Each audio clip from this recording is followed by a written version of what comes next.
जी अस्सलाम वालेकुम। उम्मीद है आप सब लोग खैरियत से होंगे और अल्लाह ताला आपको इसी तरह शाद आबाद रखे।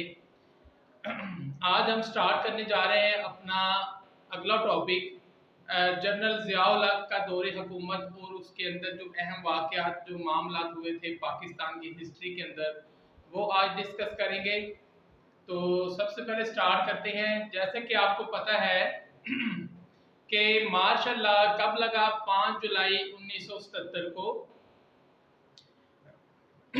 भुट्टो साहब की हुकूमत को ख़त्म कर दिया गया और जनरल ज़ियाउल हक ने अपने जो बाकी जर्नैल थे उनकी मदद के साथ मुल्क में मार्शल लॉ नाफिज कर दिया और इस मार्शल लॉ को नाम दिया गया ऑपरेशन फेयर प्ले। ऑपरेशन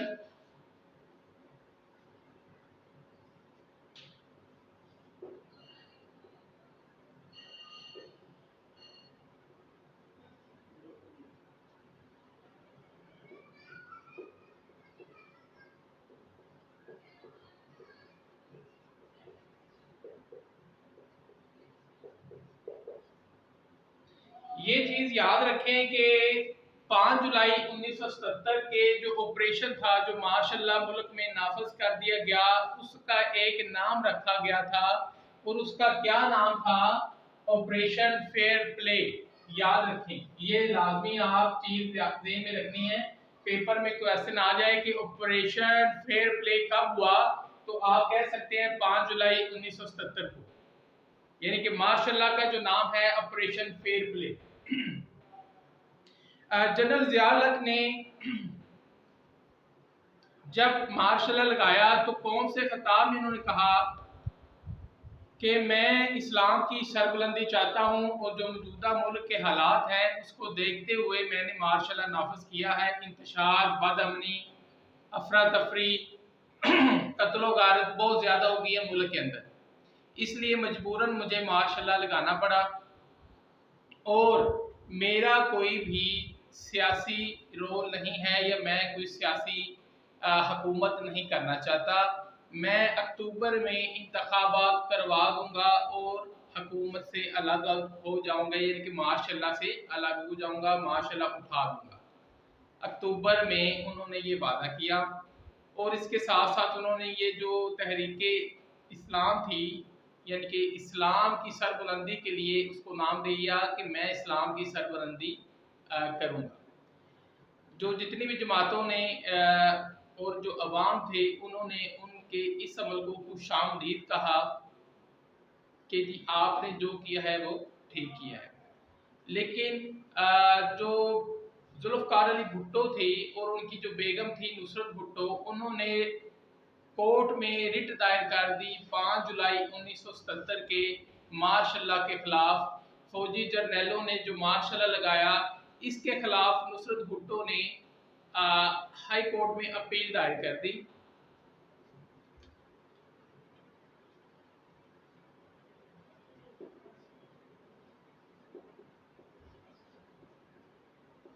सबसे जो पहला वाकया है ज़ियाउल हक के दौरे हुकूमत का, वो ये था कि नुसरत भुट्टो केस। नुसरत भुट्टो जो है उन्होंने कोर्ट के अंदर ये रिट दायर कर दी कि 5 जुलाई 1977 का जो फौजी जर्नैलों की तरफ से इकदाम है ये बिल्कुल सरासर ज्यादती है और ये बगावत के ज़िम्मे में आता है। उन्होंने मुल्क का आइन पामाल किया है, 1977 का आइन को तोड़ा है, इसलिए जो कोर्ट है वो इनके खिलाफ फैसला दी। और ये कब हुआ? ये सितंबर 1977 में।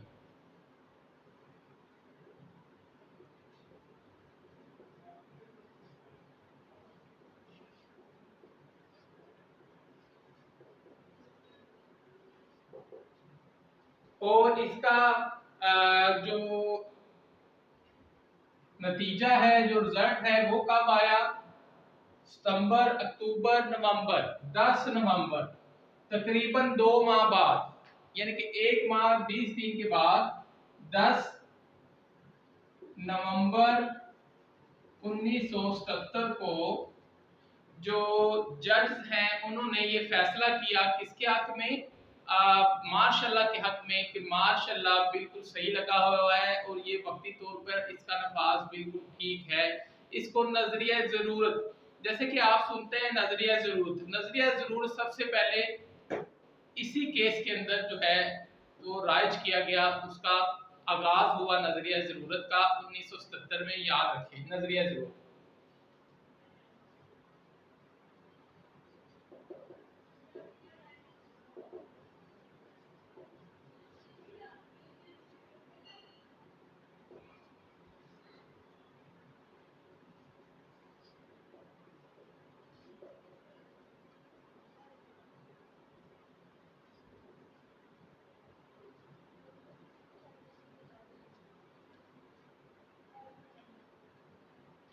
जी, अब नजरिया ज़रूरत सबसे पहले 1977 नुसरत भुट्टो केस में जो जजेस थे उन्होंने आगाज किया था नजरिया ज़रूरत का कि ये इकदाम जो है, अच्छा इसमें जो अपोजिशन यानी कि हुकूमत का जो वकील था और नुसरत भुट्टो का वकील था, दोनों के आपस में दलाइल हुए, बहस मुबाहिसा हुआ, तो उन्होंने कहा ये कम वक्त के लिए शार्ट टाइम के लिए लगाया गया है, यानी कि जो जो मार्शल्ला है ये शार्ट टाइम के लिए है, थोड़े अरसे के लिए है, इसलिए ये मजबूरन लगाया गया।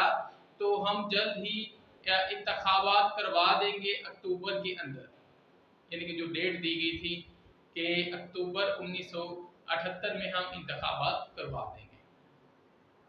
इसके बाद आ जाते हैं जी कौमी हुकूमत का क़याम।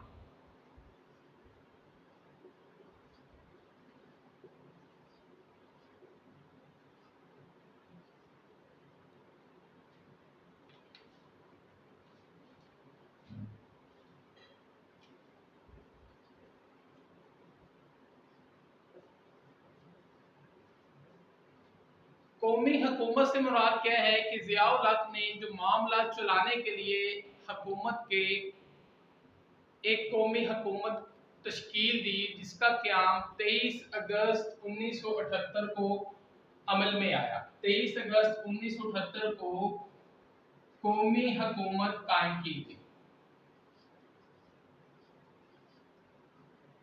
अब इसमें कौन कौन से लोग थे?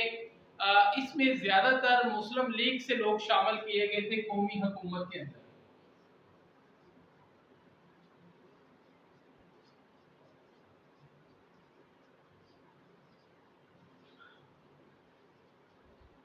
और इसमें मुस्लिम लीग के अलावा जो फौजी जर्नैल थे उनको भी शामिल किया गया था कौमी हुकूमत के अंदर। और इनमें जो प्रोमिनेंट लोग थे वो गुलाम इसाक खान, जो बाद में सदर पाकिस्तान बने थे, गुलाम इसाक खान,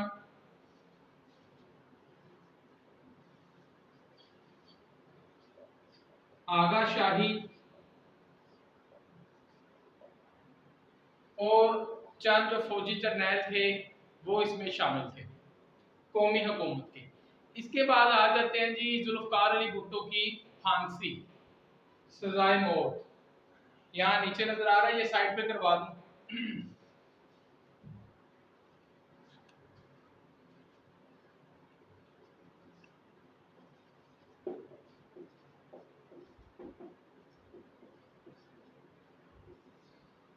अच्छा जी, आप में से कोई बता सकता है कि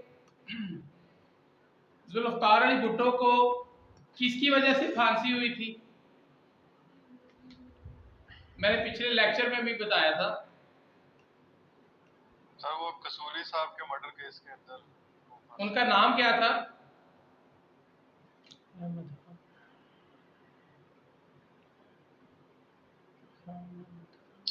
सर, महमूद कसूरी के अलावा वाले या दूसरे थे?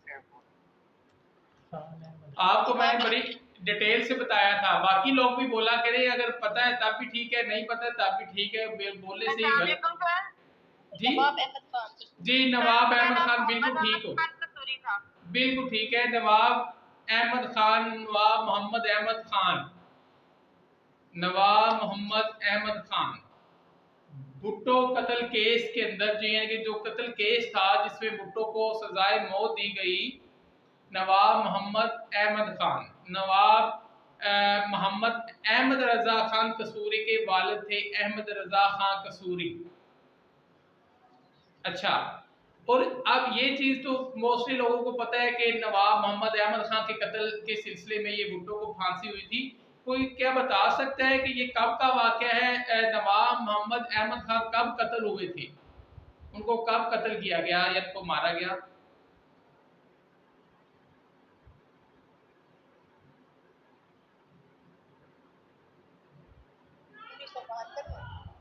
जी चलें जी, मैं बता देता हूँ क्योंकि टाइम भी शॉर्ट है। 1974 1974 में नवाब मोहम्मद अहमद खान को कत्ल कर दिया गया जब वो अपने बेटे अहमद रजा खान कसूरी के साथ लाहौर में सफ़र कर रहे थे, तो उनकी गाड़ी पर हमला कर दिया गया। और ये हमला किसने किया? ये हमला कहते हैं कि FSF फेडरल सिक्योरिटी फोर्स ने किया था, जिसको पुष्ट पनाही हासिल थी भुट्टो की। जुल्फ़िकार अली भुट्टो के कहने पर FSF, याद रखे फेडरल सिक्योरिटी फोर्स, जो जुल्फ़िकार अली भुट्टो ने एक नीम फौजी फौज कायम की थी, मलेशिया कायम की थी, नीम फौजी मलेशिया FSF, उसके यानी कि उन्होंने ये मर्डर किया था, कातलाना हमला किया था, जिसमें अहमद रजा कसूरी तो बच गए थे जबकि उनके वालिद नवाब अहमद खान शहीद हो गए थे, हलाक हो गए थे। अब इस वाक़े को ज़ियाउल हक ने क्या किया कि नवाब मोहम्मद अहमद खान के कत्ल में, मैं लिख देता हूँ जी, नवाब मोहम्मद अहमद खान ये कसूर से बिलोंग करते हैं और अहमद रजा खान कसूरी के वालिद थे। उनके मर्डर में जुल्फ़िकार अली भुट्टो को पहले तो हाई कोर्ट ने फांसी दी, यानी कि फांसी की सज़ा सुनाई, सज़ाए मौत की सज़ा सुनाई। इसको बाद में चैलेंज किया गया सुप्रीम कोर्ट में।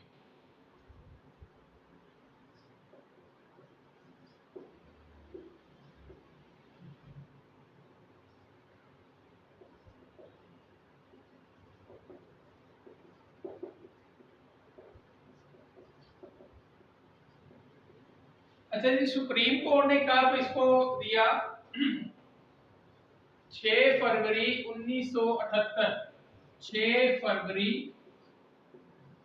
1978 को 1978 को सुप्रीम कोर्ट ने हाई कोर्ट की सजा को बरकरार रखा।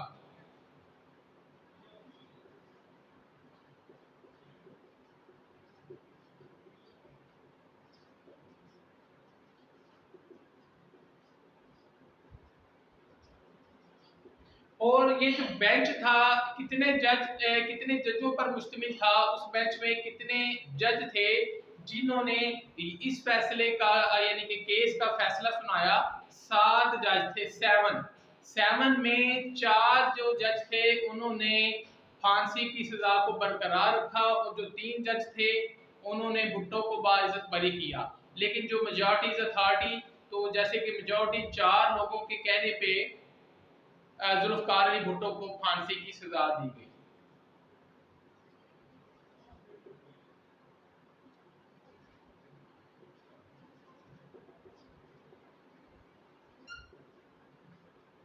जी क्लियर हो गया जी, उम्मीद है अब आपको इसका पूरा डिटेल पता चल गया होगा। और जुल्फ़िकार अली भुट्टो की जब फांसी हुई, लेकिन हुई कब?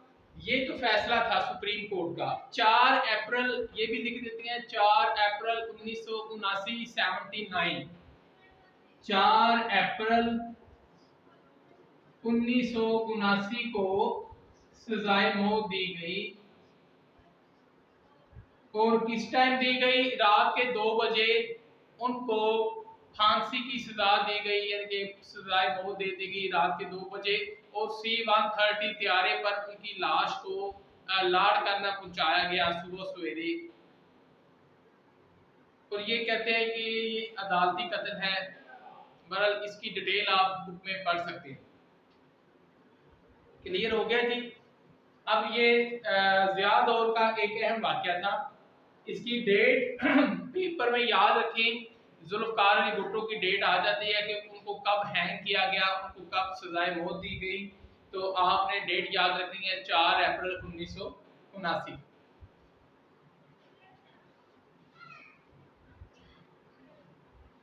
सर इनके खिलाफ भी साजिश हुई थी या वाकई कत्ल किया था इन्होंने? मर्डर तो उनका हुआ था, इसमें शक नहीं है, इसमें मर्डर हुआ था, लेकिन अब जो एविडेंस है वो इतने मजबूत नहीं थे। एक चीज, जुल्फकार अली भुट्टो के खिलाफ जो एविडेंस थे वो इतने मजबूत नहीं थे, लेकिन जैसे कि मैंने पहले आपको इससे पिछले लेक्चर में पढ़ाया था कि जुल्फकार अली भुट्टो की एक पॉलिसी थी कि वो अपने मुखालफों को दो, उनके जेहन में दो चीज़ें होती थी, या तो उनको मना लें, उनको अपने साथ मिला लें, दूसरा ऑप्शन उनको ख़त्म कर दें। बस ये दो ऑप्शन रखते थे, तीसरा ऑप्शन उनके माइंड में कोई नहीं होता था, या तो मिला लो तो या ख़त्म कर दो। और असल मसला किसका था? अहमद रजा कसूरी का। वो उनको 1972 में, गालिबन अप्रैल 1972 में उनको पार्टी से निकाल दिया गया था, पीपल्स पार्टी। हालांकि वो पीपल्स पार्टी के बानियों में से थे और किसी वजह से इख्तलाफ राय हो गया था जुल्फकार अली भुट्टो के साथ। खैर, इसमें बहुत सारी बुक्स मिल सकती हैं, आप इसको स्टडी भी कर सकते हैं। ये मैं अब अरेज कर दूं जी, ये वाला हिस्सा।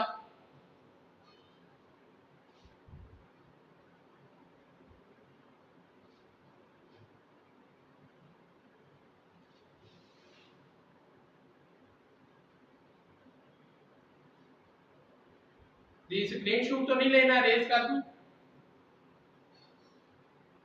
सर ये जो नीचे लिखा हुआ है मुस्लिम लीग के ज्यादातर लोग गुलाम इसाक खान, ये जरा लाइन बताइएगा क्योंकि मुस्लिम लीग से ज्यादातर लोग लिए गए थे, यानी कि जो कैबिनेट थी कौमी हुकूमत बनाने के लिए, वज़रा बनाने के लिए मुस्लिम लीग से लोग लिए गए थे, जिनमें गुलाम इसाक खान, आगा शाही और कुछ फौजी जर्नैल भी थे जो इसमें शामिल थे। जी ठीक है सर। चलें जी, हम आगे चलते हैं जी।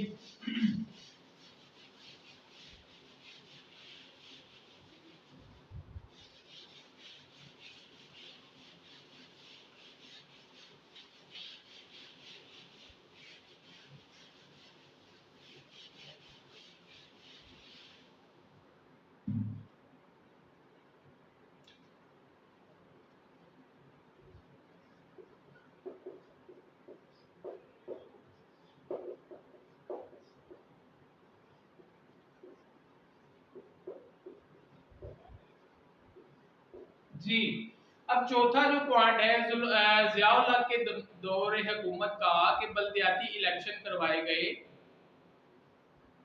एक चीज याद रखें कि अक्टूबर में ज़ियाउल हक ने कहा था कि मैं आम इंतखाबात करवा दूंगा, लेकिन अब कुछ सिचुएशन ऐसी थी जब वो दौरे हुकूमत में आए तो उनका दिल ना किया कि मैं अब ये छोड़ दूं हुकूमत। उन्होंने इसको प्रोलॉन्ग करना शुरू कर दिया, किसी बहाने से टालना शुरू कर दिया, इंतखाबात की डेट को बढ़ाना शुरू कर दिया। तो उन्होंने सोचा कि सबसे पहले आम इंतखाबात करवाने से पहले, जनरल इलेक्शन करवाने से पहले बल्दियाती इंतखाबात करवाए जाएं। तो 25 सितंबर 1979 79 को मुल्क के अंदर बल्दियाती इलेक्शन हुए थे।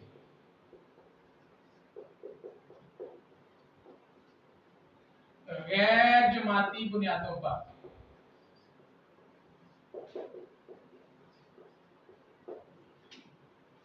गैर जमाती नॉन पॉलिटिकल पार्टीज, इसमें पॉलिटिकल पार्टीज नहीं थी, शामिल नहीं थी, याद रखें। नॉन पॉलिटिकल बेसिस पर गैर जमाती इंतखाबात करवाए गए 25 सितंबर 1979 को।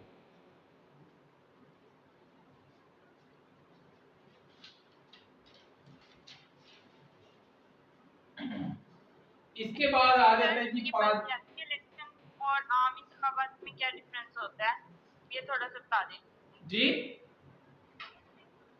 सर बल्दियाती इंतखाबात और आम इंतखाबात में क्या डिफरेंस होता है, ये थोड़ा सा बता दें।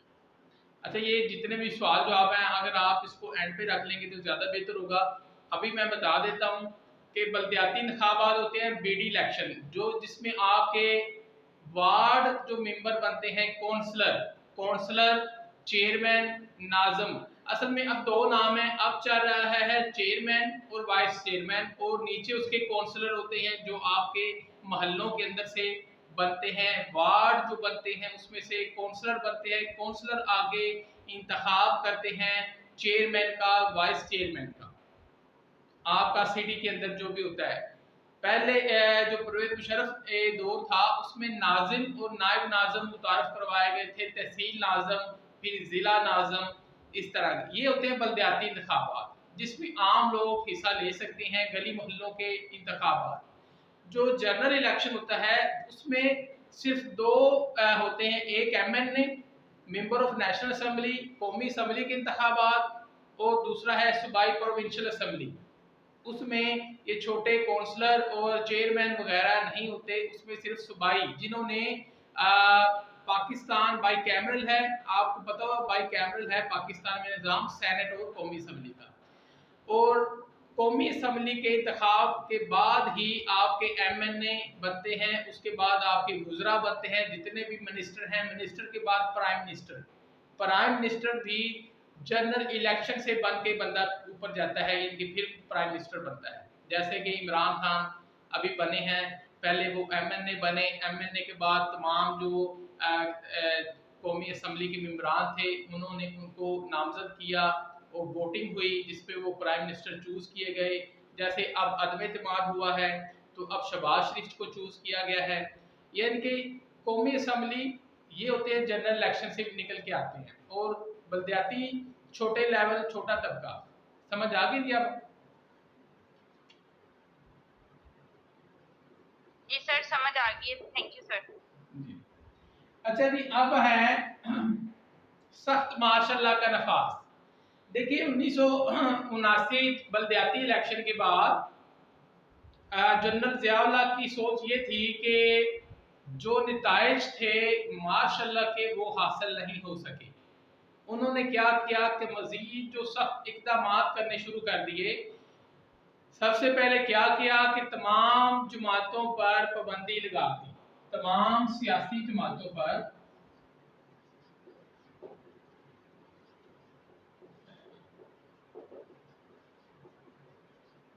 पहले नंबर पे। दूसरे, जो तलबा यूनियंस होते हैं कॉलेजों के अंदर, यूनिवर्सिटीज के अंदर, उन पर पाबंदी लगा दी, तलबा की सियासत पर।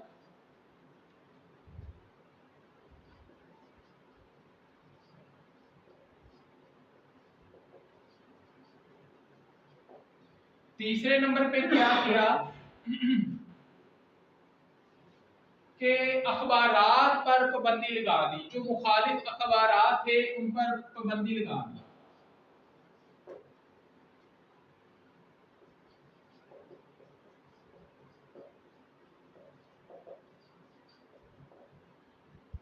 और सेंसरशिप नाफज कर दी गई। तमाम सियासी जमातों पर पाबंदी लगा दी, उनके दफातर को सील कर दिया गया। ये भी लिख ली, उनके दफातर को सील कर दिया गया, ताले लगा दिए। तमाम जमातों, जितनी भी जमातें थी मुल्क के अंदर, सब जमातों के दफ्तर बंद कर दिए गए, उनको सील कर दिया गया, ताले लगा दिए गए। जो तलबा यूनियंस थी जितनी भी, उन पर पाबंदी लगा दी गई, अखबारात पर पाबंदी लगा दी गई और उस पर सेंसरशिप बिठा दी गई। अब जो भी खबरें लगाएगा हुकूमत के खिलाफ, पहली तो बात है कि उसको सजा मिलेगी, तो लगाएगा ही नहीं। अगर लगाएगा तो फिर वो मार्शल यानी कि जो वो इकदाम है वो उससे निकलेंगे, यानी कि सख्त किस्म के मार्शल नाफिज कर दिया गया। उसके बाद है जी छठे पॉइंट पे,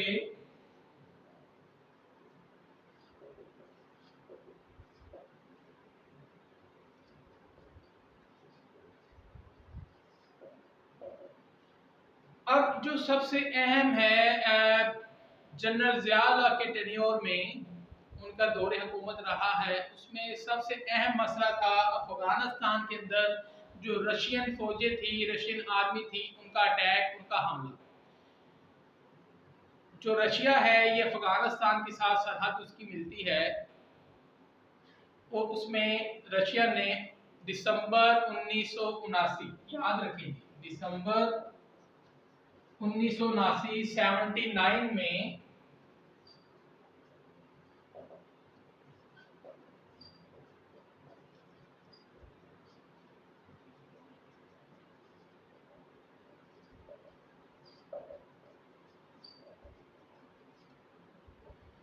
अब 79 में जो रशिया है वो अफगानिस्तान पर हमला कर देता है और अपनी आर्मी बहुत ज़्यादा तादाद में अफगानिस्तान में भेज देता है और काबुल पर कब्जा कर लेता है। अब पाकिस्तान जो है, क्योंकि अफगानिस्तान का हमसाया है, और परेशानी की बात ये थी कि जो रशिया था उसके माइंड में ये चीज़ भी थी कि अब अफगानिस्तान के बाद पाकिस्तान पर भी आसानी से कब्जा किया जा सकता है और गर्म पानियों तक पहुंचा जा सकता है। तो ये बात हुकूमत को खटकी, यानी कि जनरल ज़ियाउल हक को। अब उन्होंने सोचा कि इसमें जो है जंग में हिस्सा लेना चाहिए, लेकिन किस तरह। उन्होंने एक स्ट्रेटजी बनाई, एक हिकमत अमली बनाई, और जिहाद जो है इस्लामी जिहाद, क्योंकि इस्लाम तहरीक इस्लाम उस वक्त नाफिज थी, और उन्होंने इस्लाम का, जैसे कहते हैं कि एक तरह लबादा भी ओढ़ रखा था जनरल ज़ियाउल हक ने। तो उन्होंने जो इस्लामी तंजीमें थी उनको उभारा और उनको जिहाद की तरगीब दी। किसके कहने पे? याद रखें, अमेरिका के कहने पे। अमेरिका जो है उसने भी पाकिस्तान की मदद की थी अफगानिस्तान और रशिया की वार के अंदर। अब जहाज जो है बहुत ज़्यादा मुतारफ करवाया गया, और जनरल अख्तर अब्दुर्रहमान, आपने नाम सुना होगा, उनको इसका चेयरमैन बनाया गया। अफगानिस्तान की जो वार थी उसमें पाकिस्तान से बहुत ज़्यादा लोग जो थे, कबायली, खास तौर पर जो फाटा एरियाज़ के हैं, ट्राइबल एरियाज़ के, सरहद के KPK के अंदर बहुत सारे लोग थे जो अफगान जिहाद में शरीक हुए। उसको अफगान जिहाद का नाम दिया गया। खैर, ये एक बहुत लंबी डिटेल है कि किस तरह उन्होंने, इसमें जो हमारी बैक पे था, पुशअप पे था, वो अमेरिका था। अमेरिका ने बहुत ज़्यादा पाकिस्तान को असला, बारूद, गोला और स्टिंगर मिसाइल दिए, जो कि पाकिस्तान आगे अफगानिस्तान में मुजाहिदीन को देता था, और मुजाहिदीन की रशिया के साथ जंग करते थे। एट लास्ट कि ये जंग जो थी, ये रशिया हार गया, यानी कि रशिया को वहाँ से निकलना पड़ा और जिनेवा मुआहदा हुआ। ये जो है टॉपिक, ये हम बाद में डिस्कस करेंगे। बस ये चीज़ आपने ध्यान में रखनी है कि अफगानिस्तान में जो रूसी फौजें थी, अब चूंकि मैं तरतीब से पढ़ा रहा हूँ, यानी कि 77, 78, 79, 80 इस तरह, तो फिर इंशाल्लाह ये लास्ट में आपको जिनेवा अकॉर्ड जो हुआ था वो बताऊंगा। इसके बाद आ जाते हैं जी मजलिस शूरा। नीचे नजर आ रहा है जी आपको के ऊपर लिख दूं? नीचे लिख दें सर। चलें जी, मैं इधर लिख देता हूं मजलिस शूरा। 24 दिसंबर 1981 को जनरल ज़ियाउल हक ने मजलिस शूरा कायम की, और इसकी तादाद कितनी थी? इसमें 350 अरकान थे। ये मजलिस ये थी कि ये शूरा होता है मशवरा से निकला है। मशवरा करते थे हुकूमत साजी के अंदर, हुकूमती मामलात में। जनरल ज़ियाउल हक ने एक मजलिस शूरा कायम की, जो जनरल ज़ियाउल हक को, यानी कि सदर पाकिस्तान को मशवरे देते थे इस्लामी हुकूमत के क़याम के सिलसिला के में, और जितने भी हुकूमती मामला थे उसमें, इसमें 350 अरकान थे। ये ध्यान में रखेंगे, ये आ भी सकता है, पेपर में आ सकता है, इसलिए इसको ध्यान में रखिए जी। यहाँ तक पूरा हो गया जी। अब मुझे अरेज करना पड़ेगा, तो मैं उस साइड को अरेज कर देता हूँ।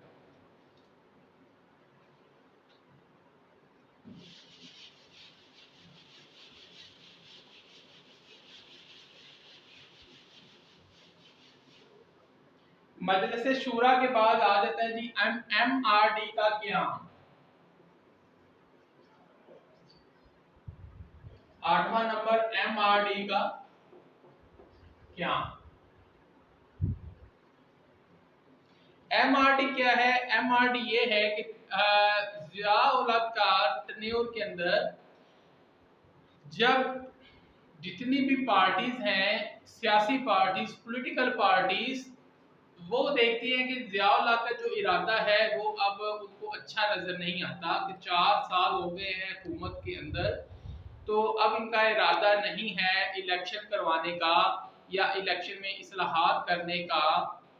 तो उन्होंने एक पार्टी बना ली 9 जमातों ने मिलकर, यानी कि जमहूरियत की बहाली के लिए इलेक्शन करवाने के सिलसिला में एक तंजीम बना ली जिसका नाम है MRD।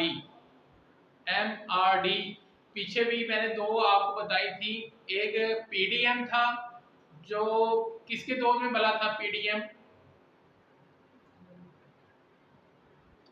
Sir general Ayub Khan के दौर में PDM था, और PNA कब बनी थी? PNA किसके दौर में थी? सर भुट्टो साहब के दौर में PNA थी। अब MRD से क्या मुराद है, कोई बंदा बता सकता है?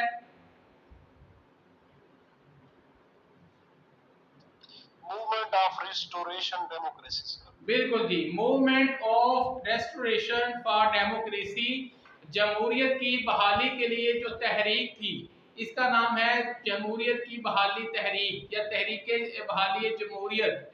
यानी कि जमहूरियत की बहाली के लिए 9 तंजीमों ने, 9 सियासी पार्टीज ने, याद रखें 9 सियासी पार्टियों ने मिलकर MRD बनाई। इसमें PPP शामिल थी, पाकिस्तान पीपल्स पार्टी।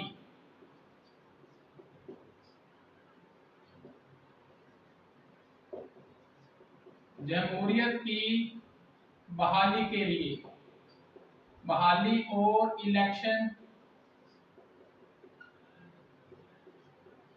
करवाने के लिए बनाई गई।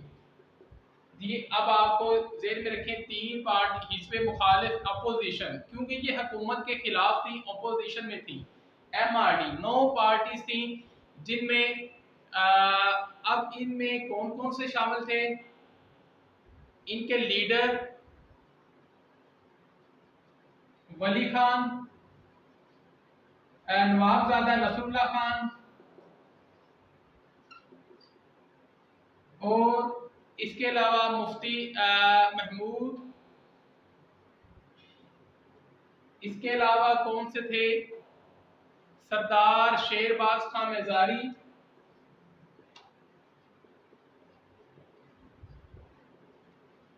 और एयर मार्शल असगर खान।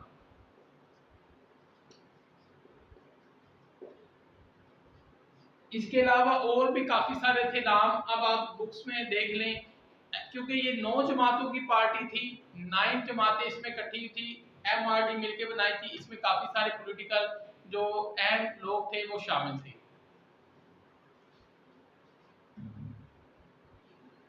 जी, मौलाना फजलुर रहमान जी, मौलाना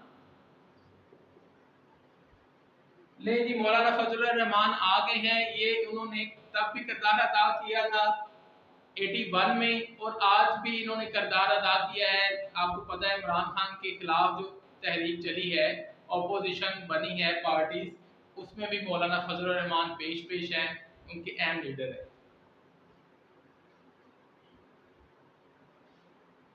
और ये कब बनी थी? ये मैंने लिखा हुआ है 1981, याद रखें जी 1981। MRD कब बनी? 1981 में।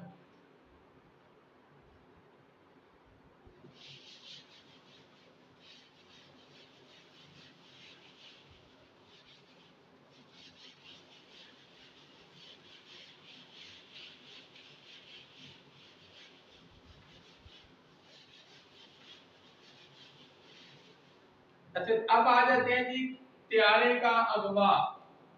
9वां पॉइंट है त्यारे का अगवा। अब हमारा टाइम भी 2-3 मिनट रह गए हैं पहली मीटिंग खत्म होने में, लेकिन आज हम इंशाल्लाह कल की कसर निकाल देंगे, आज इसको खत्म करेंगे जितना भी ये टर्न्योर है ज्यादा का। अब है त्यारे का अगवा। 1981 में याद रखें कि एक तंजीम बनी थी जिसका नाम था अल जुल्फकार। 1981 में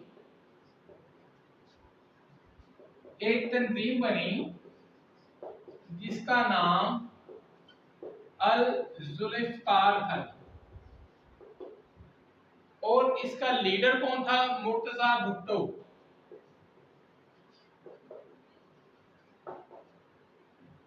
जुल्फ़िकार अली भुट्टो का जो बड़ा बेटा था मुर्तजा भुट्टो, वो इसका लीडर था अल जुल्फ़िकार का। ये तंजीम, ये भी चीज ध्यान में रखें कि भुट्टो के मरने के बाद, उनको सजाए मौत होने के बाद, जो उनके बच्चे थे बेनजीर भुट्टो, मुर्तजा भुट्टो वगैरह, ये यूरोप चले गए थे, पाकिस्तान छोड़ गए थे और वहां जाकर मुर्तजा भुट्टो ने एक तंजीम बनाई अल जुल्फ़िकार के नाम से। उन्होंने 2 मार्च 1981 को एक PIA का त्यारा अगवा कर लिया।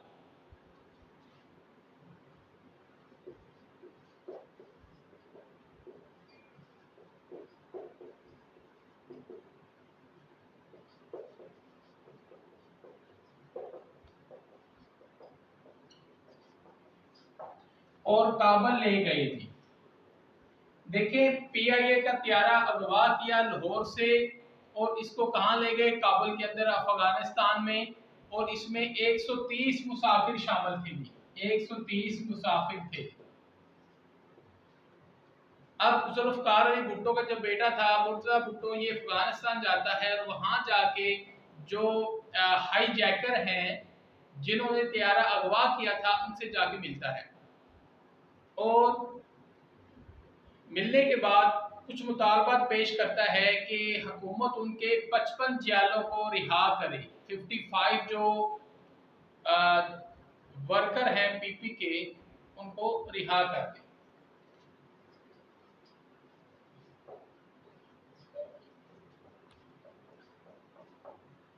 जी, अभी खत्म तो नहीं हुई मीटिंग। 130 मुसाफिर थे, 55 उनके जियाले थे, वर्कर थे। क्योंकि पीपल्स पार्टी के वर्करों को जियाले कहते हैं, इसलिए मैं भी जियाले कह रहा हूँ कि जियाले थे। और उन्होंने 30 जो थे मुसाफिर, इनको रिहा कर दिया, जिनमें खवातीन और बच्चे शामिल थे। और एक जो था फौजी अफसर, उसको गोली मार दी गई जो त्यारे के अंदर था, जिसका नाम था रहीम, MJ रहीम जो था। उसने मुर्तजा भुट्टो को पहचान लिया था, तो मुर्तजा भुट्टो ने उनको फायर मार दिया, उसकी लाश को बाहर फेंक दिया और जहाज को दमिश्क ले गए। और वहां जाके उन्होंने मुतालबा किया कि जो उनके 55 जो वर्कर हैं PP के, उनको त्यारे के जरिए दमिश्क में भेजा जाए, तो फिर हम जो है जितने भी मुसाफिर हैं इनको रिहा कर देंगे। तो हुकूमत पाकिस्तान यानी कि जनरल ज़िया उस वक्त सऊदी अरब के दौरे पे थे। पहले तो उन्होंने इस बात को लाइट लिया, लेकिन जब अवामी मुतालबात ज़्यादा शदीद हो गए, ज़ाहिर है जिन लोगों की फैमिलीज थी उन्होंने काफ़ी सारा यानी प्रोटेस्ट किया, तो जनरल ज़िया मजबूर हो गए और उन्होंने उनके 55 जो वर्कर थे PP के जियाले थे, उनको रिहा कर दिया और दमिश्क में भेज दिया। इस तरह जो मुसाफिर थे वो वापस घरों को आए। ये एक अहम वाक़या था 1981 में त्यारे का अगवा।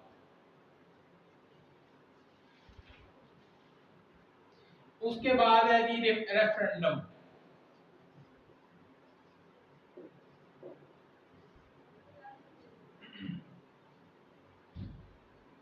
जी, आपको आवाज आ रही है? हाँ जी सर। जी, अब रेफरेंडम क्या है जी? चलिए इधर लिख लेता हूँ। अब जो जनरल ज़िया है वो देखते हैं कि अवाम जो है मुझसे थोड़ी थोड़ी उकता रही है, तंग आ गई है। सियासी पार्टीज भी अवाम को अपनी तरफ या अपनी हमायत में ले रही हैं। इसलिए जो ज़िया थे उन्होंने एक रेफरेंडम करवाया मुल्क के अंदर कि क्या आप जनरल ज़िया को मज़ीद जो है 5 साल के सदर मुंतखब करना चाहते हैं, जो कि मुल्क के अंदर इस्लामी इस्लाहात और इस्लामी निज़ाम लाना चाहते हैं। अगर आपका जवाब हाँ में है तो ज़िया मज़ीद 5 साल के लिए सदर पाकिस्तान बन जाएंगे। इसी तरह ये रेफरेंडम हुआ दिसंबर 1984 में, जिसमें पूरे पाकिस्तान के अंदर ये रेफरेंडम करवाया गया और तकरीबन 67.8% जो वोट पड़े उनको, 57.8।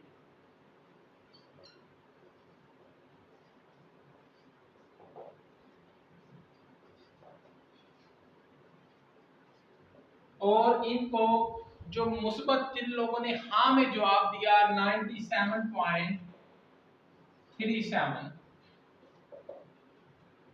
बल्कि ये इधर लिखा है 97.37 लोगों ने हाँ में जवाब दिया।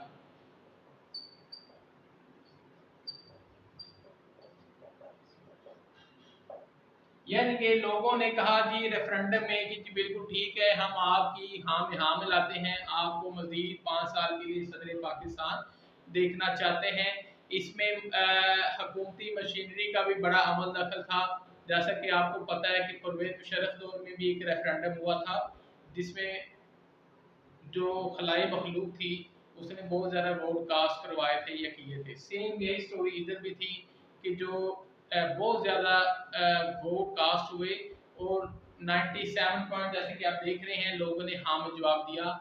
इसमें कहते हैं कि हुकूमती मशीनरी का बड़ा अमल दखल था, बड़ा हाथ था रेफरेंडम।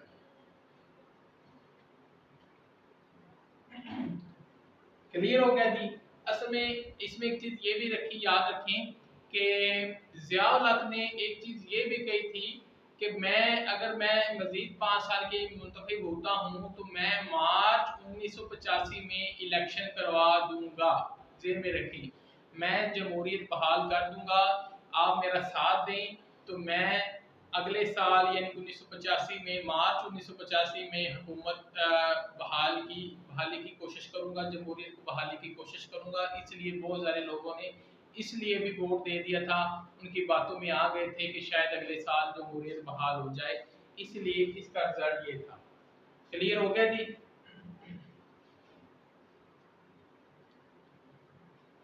आगे आ जाते हैं जी इंतखाबात 1985। अब मुझे फिर अरेंज करना पड़ेगा एक तरफ से।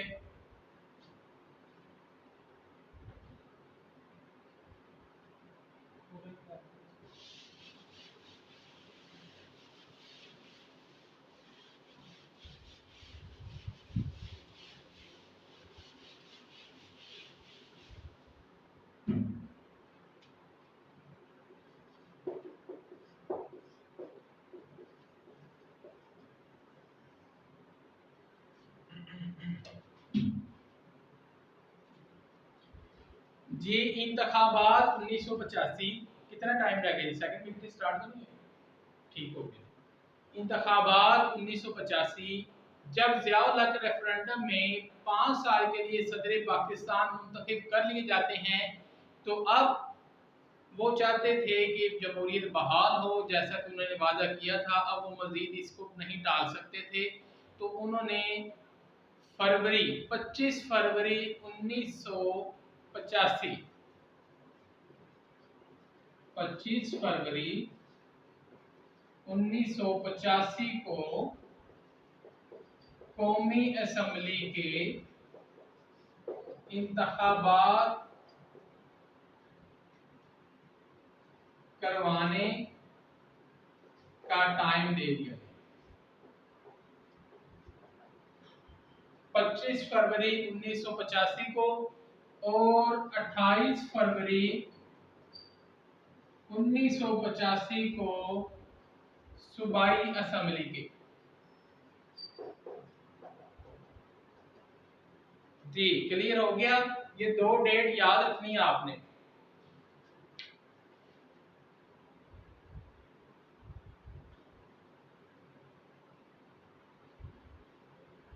पच्चीस फरवरी 1985 को। और एक चीज ये भी रखें, ये किस बेस पर हुए थे ये इंतखाबात? ये पेपर में, पिछले पेपर में आया है ये सवाल लेक्चरर पाक स्टडी में कि 1985 में जो इलेक्शन हुए थे वो किस बुनियादों पर हुए थे? कोई बता सकता है? सर जी गैर जमाती बुनियादों पे। बिल्कुल, नॉन पार्टीज बेसिस पे, नॉन पार्टीज बेसिस पे, गैर जमाती बुनियादों पर।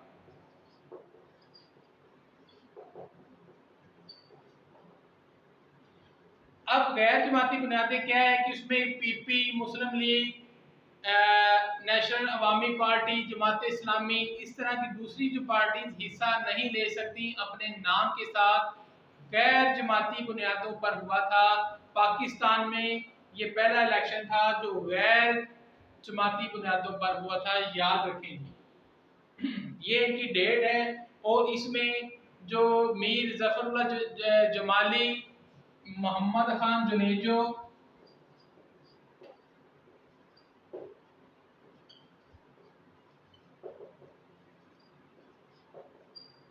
और एक और आदमी थे जो कि मुंतखब हुए थे बगैर इलेक्शन लड़े, यानी कि उनको MNA बना दिया जाता है बिला मुकाबला,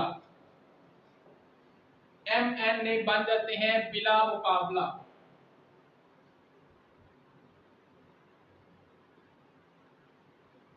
अब ये मैंने दोनों नाम इसलिए लिखे हैं कि ये दोनों वजीर आजम पाकिस्तान रह चुके हैं, मोहम्मद खान जुनेजो और मीर जफरुल्लाह खान जमाली। आपको पता है मीर जफरुल्लाह खान जमाली भी वजीर आजम पाकिस्तान रह चुके हैं। ये बिला मुकाबला मुंतखब हुए थे, यानी कि इनके मुकाबले में कोई कैंडिडेट नहीं था। तो अब ये गैर जमाती बुनियादों पर हुए। जब रिजल्ट आ गया तो इसके बाद हुकूमत, यानी कि जो ज़ियाउल हक साहब थे, उन्होंने मार्च 1985 में इजलास बुलाए सूबाई असम्बलियों के और कौमी असम्बलियों के। 10 मार्च, एक चीज याद रखें जी, 10 मार्च 1985 को 1973 का जो आइन था वो बहाल कर दिया गया।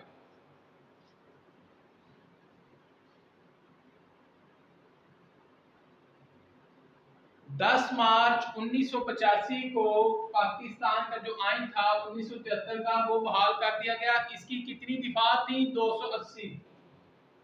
280 दिफात में से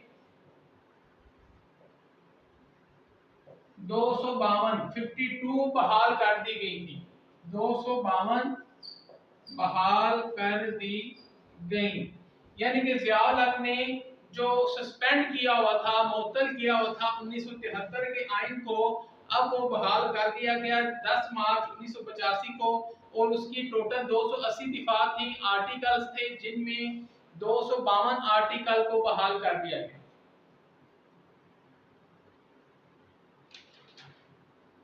अब 12 मार्च 1985 को सूबाई असम्बलियों का इजलास हुआ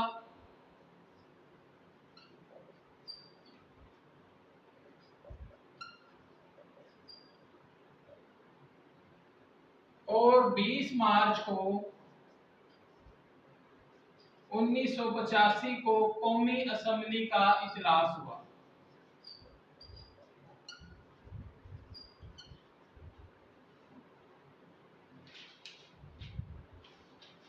जी, और 20 मार्च 1985 को ही जनरल ज़ियाउल हक ने मजलिस शूरा के जो कौमी असम्बली के अरकान थे, उनके कहने पर, उनके मशवरे से मोहम्मद खान जुनेजो को prime minister of Pakistan choose कर लिया। 20 मार्च 1985 को मोहम्मद खान जुनेजो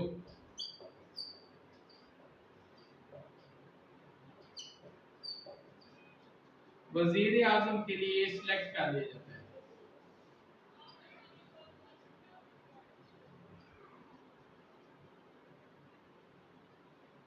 अच्छा, एक चीज याद रखें कि इन्होंने हल्फ कब लिया था?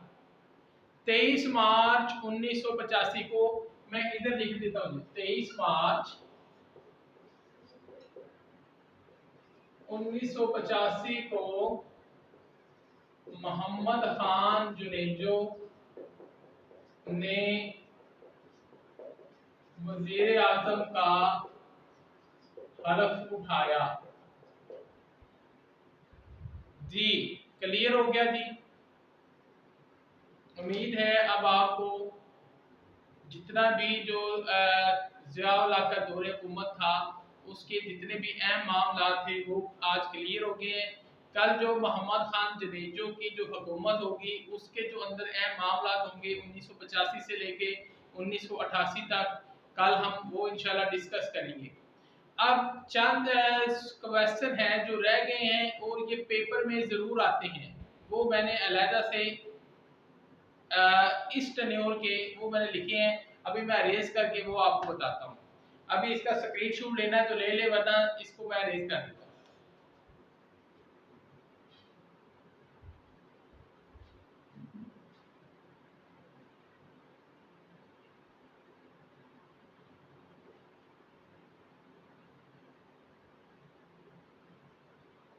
जी क्लियर हो गया जी? जी सर। अच्छा, एक चीज मैं आपको बताना भूल गया कि गुलाम इसहाक खान को सेनेट का चेयरमैन मुंतखब किया गया था 23 मार्च 1985 को। ये भी लिख लें, गुलाम इसहाक खान।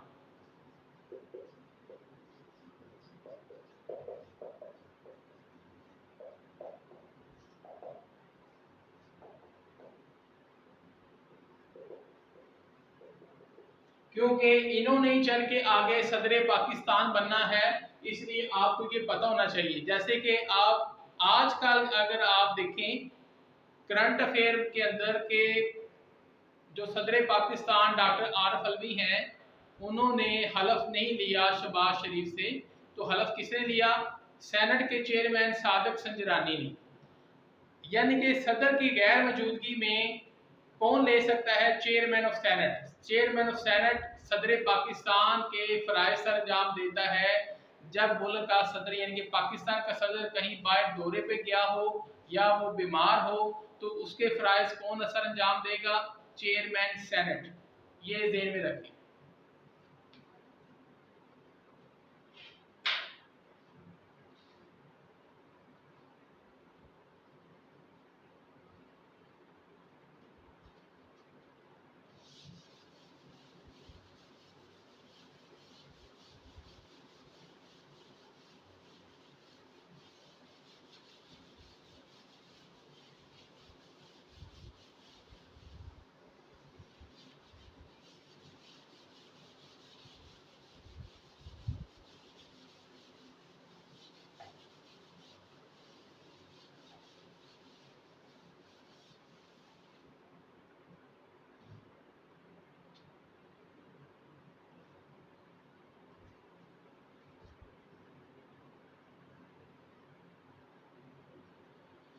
अच्छा, ज़िया-उल-हक के दौर में ज़ुकात और उशर का निज़ाम नाफिज किया गया। ज़ुकात और उशर का निज़ाम कब नाफिज किया गया? अगर क्वेश्चन आ जाता है जी, कब नाफिज किया गया? ये बड़ा अहम सवाल है और ये हर दफ़ा पेपर में आ जाता है, ज़हन में रखें, खासकर जो पाक स्टडी के लोग हैं।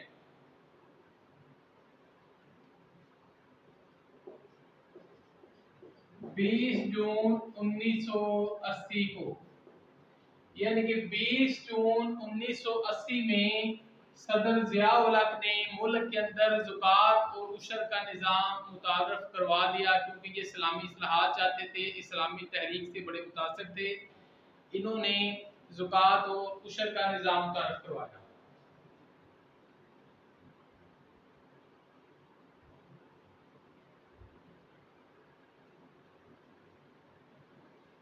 दूसरा सवाल है, हदूद ऑर्डिनेंस कब मुतारफ़ करवाए गए या करवाया गया?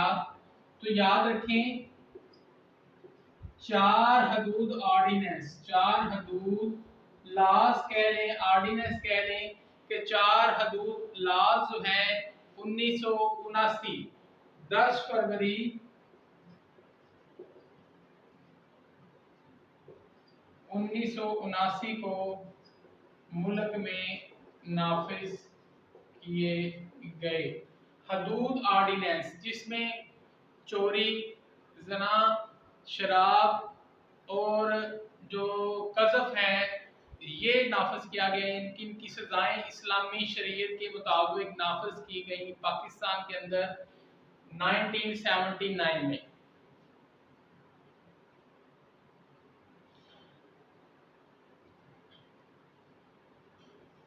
बैंकों में profit no loss no profit account कब खोले गए?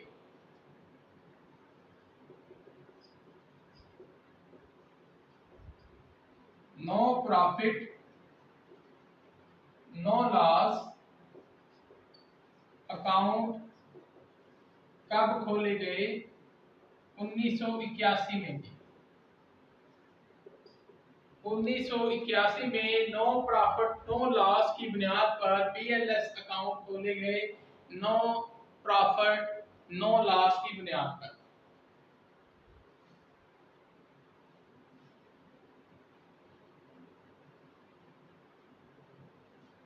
और नाज़मीने सलात, चौथा जी, नाज़मीने सलात का तकर्रर किया गया। और ये भी देखिए, यानी कि नमाज के सिलसिले में जो नाज़मीने सलात थे उनका तकर्रर किया गया। और पहली दफा टीवी पे अजान कब नशर की गई? पहली दफा टेलीविजन पर अजान कब दी गई? ये भी 1981 में, 1981। इसके अलावा इस्लामियात और मुतालिया पाकिस्तान लाजमी सब्जेक्ट कब करार दिया गया? जनरल ज़िया-उल हक के दौर में इस्लामियात और जो पाक स्टडी है इसको कंपलसरी सब्जेक्ट के तौर पर पढ़ाया जाना शुरू किया गया ज़िया-उल हक के दौर हुकूमत के अंदर। और एक यूनिवर्सिटी भी बनाई थी ज़िया-उल हक के दौर में। क्या आप उस यूनिवर्सिटी का नाम बता सकते हैं कोई बंदा?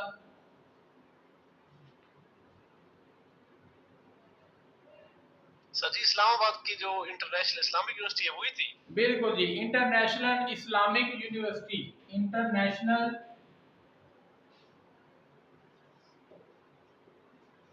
इस्लामिक यूनिवर्सिटी इस्लामाबाद में।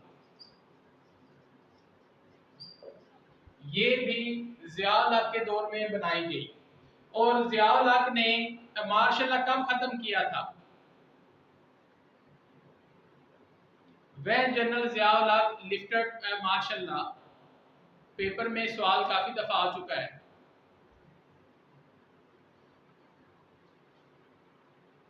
यानी कि मुल्क से मार्शल लॉ कब हटाया गया?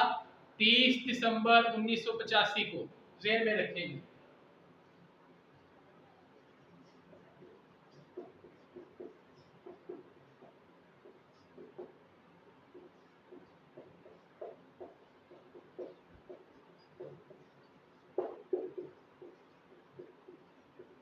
ये वो क्वेश्चन हैं जो अक्सर पेपर में आ जाते हैं, खास तौर पे पाक स्टडी वाले पेपर में। इसलिए जो पाक स्टडी के लोग हैं वो इन सवालों को लाजमी देखें।